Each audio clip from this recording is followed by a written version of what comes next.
Olá, pessoal! Hoje nós vamos falar um pouquinho sobre a exclusão e as causas emocionais e sociais que isso pode provocar na vida de uma pessoa.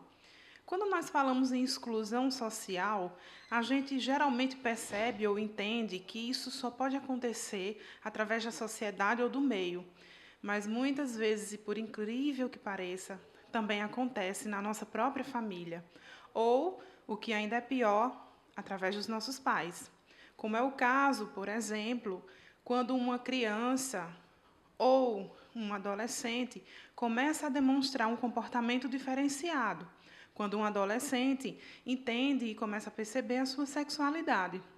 O que é diferente com negros, onde o meio e a família até podem protegê-lo, mas, muitas vezes, quando uma criança ou um adolescente descobre a sexualidade, a própria família, os pais, podem demonstrar um certo preconceito e podem querer desviar aquela pessoa do comportamento que está demonstrando no momento, procurando um psicólogo, procurando até um padre para aconselhar, procurando a professora, evitando que aquela criança brinque com determinados brinquedos, acreditando que isso vai determinar a sua sexualidade. Então, quando essa exclusão ela é feita no âmbito familiar, ela pode ser muito mais dolorosa e provocar feridas muito grandes no comportamento e na conduta de uma pessoa. Na escola, nós percebemos que alguns alunos, alguns estudantes que se sentem excluídos, eles demonstram comportamentos muito característicos, que seria o isolamento, a pouca motivação a frequentar a escola, seria um comportamento de esquiva, ou seja, eu começo a evitar aquilo que me provoca dor e desconforto.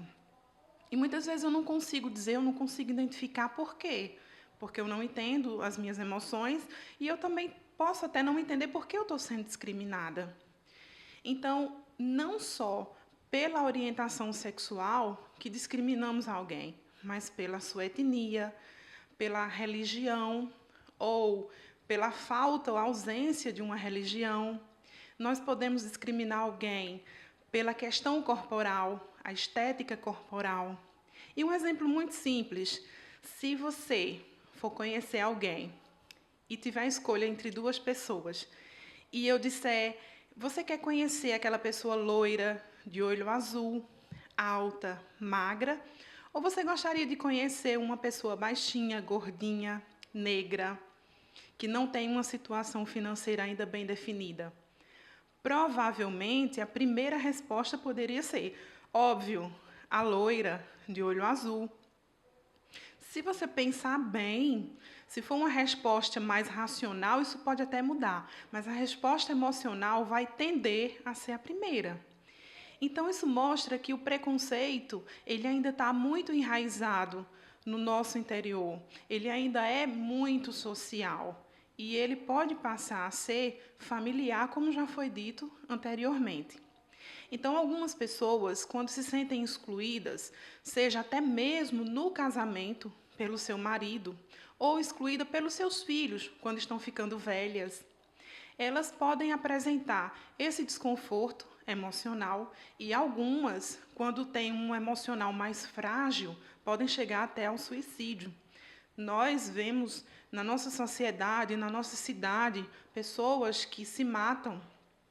E se a gente for estudar a raiz, além de que podem ter algum problema psicológico, geralmente elas não se sentem aceitas, elas não se sentem amparadas. E o desamparo é um fator muito importante para as dores da alma. Então, se a gente for fazer um resumo de tudo que falamos agora, nós podemos entender que a exclusão, a negligência, ela provoca danos muito fortes no indivíduo, que pode ser social, emocional, principalmente, e que ele não é apenas do meio para nós, ele pode ser da nossa família ou até de nós mesmos, para com nós mesmos, quando a gente não se aceita, quando a gente se negligencia, se sabota e não reconhece as próprias características e potenciais que podemos ter. Então, eu sou Thalita Langben, no Direto ao Ponto.